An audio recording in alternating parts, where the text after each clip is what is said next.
Bonjour à tous et bienvenue sur le blog de la Drive Academy, le blog où l'on apprend à conduire. Je suis Mounir, votre moniteur particulier, et aujourd'hui j'ai décidé de répondre à tous vos mails et commentaires sur la chaîne YouTube, la chaîne du permis de conduire, et sur le blog de la Drive Academy, www.drive-academy.net, et de tourner une petite vidéo dont l'intitulé est le permis de conduire, les fautes et erreurs éliminatoires. Alors, nous allons passer tout de suite au sommaire. Alors, on va faire une petite présentation de l'épreuve dans un premier temps afin que chacun sache exactement comment va se dérouler l'épreuve. Okay ? Une fois que l'épreuve sera terminée, enfin la présentation de l'épreuve sera terminée, ce que je vous propose, c'est qu'on passe à la notation des compétences. On va attaquer les fautes et erreurs éliminatoires en les distinguant en trois thèmes. Premier thème, les infractions au code de la route. Deuxième thème, les non-actions dangereuses. Et puis enfin, les actions dangereuses entraînant l'ajournement à l'examen du permis de conduire. Afin de comprendre précisément comment va se dérouler cette épreuve, il est important que ce soit clair dans votre esprit. Je vous invite à d'ores et déjà mettre cette vidéo dans vos favoris. Que ce soit sur la chaîne YouTube, donc la chaîne du permis de conduire, ou sur le blog de la Drive Academy. Donc quel que soit votre navigateur, mettez ça en favori, parce qu'il est important que vous sachiez exactement ce qu'il en est, comment va se passer cette épreuve. Je pars sur le principe qu'à partir du moment où vous êtes au courant de la manière dont ça va se passer, ce sera beaucoup plus facile à vous de gérer la situation.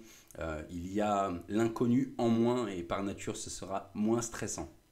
Alors, on va commencer tout de suite par la présentation de l'épreuve. L'examen du permis de conduire est un passage obligatoire pour obtenir son permis. Ça, vous le savez. Il est important que vous sachiez comment se déroule l'examen du permis de conduire si vous voulez l'aborder avec un maximum de sérénité. Alors, il y a beaucoup de préjugés sur l'examen du permis de conduire. Donc, on va faire court là-dessus. Et je vous demande de vous fier exclusivement à ce que je vous dis. Regardons ensemble quels sont les critères de notation figurant sur le bordereau d'examen du permis de conduire. Alors avant ça, ce qu'il faut savoir, c'est que l'épreuve a pour but de contrôler les connaissances, les aptitudes et les comportements du candidat nécessaires pour circuler en toute sécurité. Donc le temps consacré au candidat, qui est de 35 minutes, comprend la vérification de la recevabilité des documents d'examen, donc votre CERFA 02, donc votre dossier du permis de conduire, l'accueil du candidat, la vérification de l'identité, l'installation au poste de conduite, la présentation de l'épreuve par l'expert et la réalisation d'un test de la vue. Alors, en ce qui concerne la présentation de l'épreuve par l'expert, ce qu'il faut savoir, c'est que l'expert va vous dire simplement « Bien, installez-vous ». Ok, vous allez vous installer. Pendant que vous allez vous installer, il va vous donner ses consignes. Donc, vous allez conduire pendant… donc, la durée de l'épreuve sera d'environ 35 minutes. Pendant ces 35 minutes, nous allons circuler en agglomération, hors agglomération. Je vais vous demander de respecter 3 points. Premier point, les limitations de vitesse appliquées aux jeunes conducteurs. Deuxième point, le code de la route. Et enfin, les autres usagers. Pendant cette épreuve, vous allez conduire pendant environ 25 minutes. Dans ces 25 minutes, vous aurez 5 minutes de conduite autonome, pendant laquelle vous devrez réaliser une manœuvre à votre initiative. Dans cette épreuve, vous allez réaliser 2 manœuvres, dont au minimum l'une en marche arrière qui sera à mon initiative. D'accord ? Vous aurez 2 vérifications, l'une portant sur l'intérieur du véhicule et l'autre portant sur les éléments techniques de votre véhicule au niveau extérieur. Est-ce que c'est clair ? Oui, monsieur.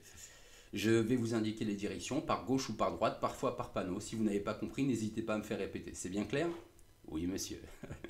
Donc voilà comment est-ce que ça va se passer au niveau de la présentation de l'épreuve. Ensuite, on va passer à la notation de l'épreuve. Vous verrez sur le bordereau d'examen, il y a un certain nombre de cases, un certain nombre de thèmes. Donc, vous allez être noté sur une échelle de 0 à 3 pour la majorité des thèmes, à l'exception de l'installation au poste de conduite qui sera notée sur 2 points. Donc, les thèmes, connaître et utiliser les commandes. Donc, c'est là où on va voir comment est-ce que vous utilisez votre boîte de vitesse, votre volant, votre commande d'embrayage, d'accélérateur, de frein, ainsi que les accessoires, le tableau de bord et les différents voyants. Un item intitulé « Prendre l'information », donc comment est-ce que vous allez observer autour de vous, donc vers l'avant et latéralement, grâce au rétroviseur et grâce aux angles morts. L'item « Adapter son allure », l'inspecteur va va s'intéresser à la manière dont vous allez circuler en fonction des lieux, de la configuration des lieux, de la météo, et les situations de conduite et de densité de circulation. Comment est-ce que vous allez vous adapter en termes d'allure à la circulation. L'item à appliquer la réglementation. Donc on va s'intéresser au respect des limitations de vitesse, respect de la signalisation et respect des règles de circulation. Il nous reste trois items. Communiquer avec les autres usagers, partager la chaussée et maintenir les espaces de sécurité. Donc communiquer avec les autres usagers, comment vous allez utiliser vos clignotants, est-ce que vous utilisez les feux de détresse, les feux de route éventuellement, et savoir est-ce que vous arrivez à comprendre les signaux des autres usagers. L'item partager la chaussée, c'est comment est-ce que vous allez choisir votre voie et comment est-ce que vous allez vous placer à l'intérieur de celle-ci. Et enfin, l'item maintenir les espaces de sécurité, ça va être les espaces de sécurité latéraux et puis les espaces longitudinaux, donc à l'avant et à l'arrière. Donc je vous l'avais annoncé, 3 points. Vous êtes noté 0 si au moins une de ces compétences n'est pas acquise, donc, et si le candidat est incapable de la restituer. Pour autant, la sécurité n'a pas dépendu des tiers. Niveau 1, si la compétence est en cours d'acquisition mais mal maîtrisée. Elle a été mise en œuvre pendant l'examen de manière incomplète. Niveau 2, donc note numéro 2, enfin 2 points, pardon. Si la compétence est acquise, si elle a été mise en œuvre pendant l'examen à des niveaux de qualité variables. Exemple, vous êtes en mesure de démarrer, mais vos démarrages ne sont pas super systématiquement. Exemple, vous êtes en train de rétrograder, par exemple. Vous ne rétrogradez pas correctement, ou il y a de forts à-coups, mais à certains moments, vous arrivez à rétrograder. Et puis enfin, la note numéro 3, lorsque la compétence est correctement et régulièrement restituée. Le candidat a su la mettre en œuvre à chaque fois que cela aura été utile. Petite note, en ce qui concerne les erreurs éliminatoires, il y a une case E. Donc dès lors qu'une action ou non-action est susceptible d'entraîner une réelle mise en cause de la sécurité, elle devient éliminatoire. Attention, si la réalité n'est pas établie, l'action n'est pas éliminatoire. Que ce soit clair. Nous allons passer maintenant aux fautes et erreurs éliminatoires relatives aux infractions du code de la route. Donc, l'erreur éliminatoire entraîne obligatoirement l'échec, qu'elle ait ou non nécessité une intervention physique ou verbale de la part de l'inspecteur. Si une autre erreur éliminatoire a été commise mettant en cause une autre compétence, l'inspecteur devra vous faire répéter l'opération. Et dans un souci de clarté du document, il conviendra de limiter à 3 la transcription des erreurs éliminatoires. Donc si vous êtes éliminé, pour les raisons qu'on va citer, il y aura maximum 3 erreurs éliminatoires sur le bordereau, d'accord, pour que ce soit clair, etc. Il n'y aura pas le détail de toutes vos erreurs éliminatoires, si vous en faites beaucoup. Lorsque l'examen a bien été mené à son terme, renseignez les autres niveaux d'appréciation en cochant les cases dédiées. Et en cas d'erreur éliminatoire, ne portez aucune valeur dans les cases dédiées et au sous-totaux et au total général, ainsi que dans l'évaluation des savoirs. Alors, en ce qui concerne les infractions, il y a premièrement la circulation à gauche sur une chaussée à double sens. Vous êtes à double sens de circulation. Si vous roulez à gauche, tant pis pour vous. Tant pis pour vous, vous m'aurez compris, bien sûr. Le non-respect d'un signal prescrivant l'arrêt, donc un stop, c'est le passage ou un feu, vous grillez un feu. La circulation en sens interdit, le franchissement d'une ligne continue et enfin la circulation sur une bande d'arrêt d'urgence ou bien une voie réservée, donc piste cyclable ou bien voie de bus par exemple. En cas d'incapacité manifeste et durable du candidat à assurer la sécurité, l'expert, donc l'inspecteur, peut décider de ne pas mener l'examen à son terme. Cette incapacité entraîne l'échec à l'examen. Donc si vous êtes trop stressé, trop émotif et que vous n'êtes pas en mesure de pouvoir poursuivre, à ce moment-là, il y a une case E. Il y a une petite case, pardon, examen non mené à son terme. Et là, naturellement, ça va entraîner l'ajournement. L'erreur éliminatoire, lorsqu'elle ne nécessite pas de la part de l'expert une intervention physique ou verbale, doit correspondre à une action susceptible d'entraîner une réelle mise en cause de la sécurité. Donc là, on parle vraiment de mise en cause de sécurité. Dans tous les cas, sans en préciser le caractère éliminatoire, l'expert doit signaler clairement cette erreur au candidat. Donc si l'expert ne vous dit rien, ou en tout cas si l'inspecteur ou l'examinateur ne vous dit rien, c'est qu'a priori l'erreur n'était pas éliminatoire. Que ce soit clair. Nous allons attaquer maintenant les fautes et erreurs éliminatoires dans le chapitre les non-actions dangereuses. Alors, les non-actions dangereuses, il est parfois difficile de déterminer avec exactitude ces non-actions qui pourraient vous faire ajourner le jour de l'examen du permis de conduire. En revanche, je peux vous en proposer une petite liste, d'ailleurs que nous allons voir tout de suite. Cette liste, je vous préviens tout de suite, elle n'est pas exhaustive, d'accord ? Donc, erreur dangereuse, ou en tout cas une non-action dangereuse, un manque d'accélération sur une voie d'entrée, sur une voie rapide par exemple, un défaut de maîtrise de votre véhicule dans une situation dangereuse, un freinage non maîtrisé risquant une collision avec un autre usager, l'absence totale de prise d'information conduisant à une mise en danger ou une gêne de la circulation des autres usagers. D'accord. Petit message perso, ou en tout cas perso complémentaire. Hein, si vous avez été victime d'un ajournement pour un motif différent, donc pour un motif qui ne figure pas parmi la liste que je vous donne, n'hésitez pas à profiter de la zone de commentaires juste en dessous pour la mentionner afin que tout le monde puisse en bénéficier. Donc ensuite, nous avons les actions qui sont dangereuses. Alors là, les actions qui sont dangereuses, elles sont clairement répertoriées. Donc il est évident que vos actions seront évaluées en fonction de certains critères. Donc nous allons voir ensemble les actions qui seront qualifiées de dangereuses par l'examinateur.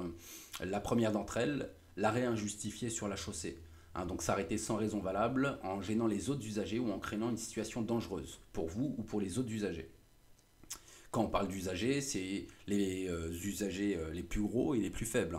Donc les camions, les autobus, les autres véhicules, donc les autres voitures, les motos et ainsi que les piétons.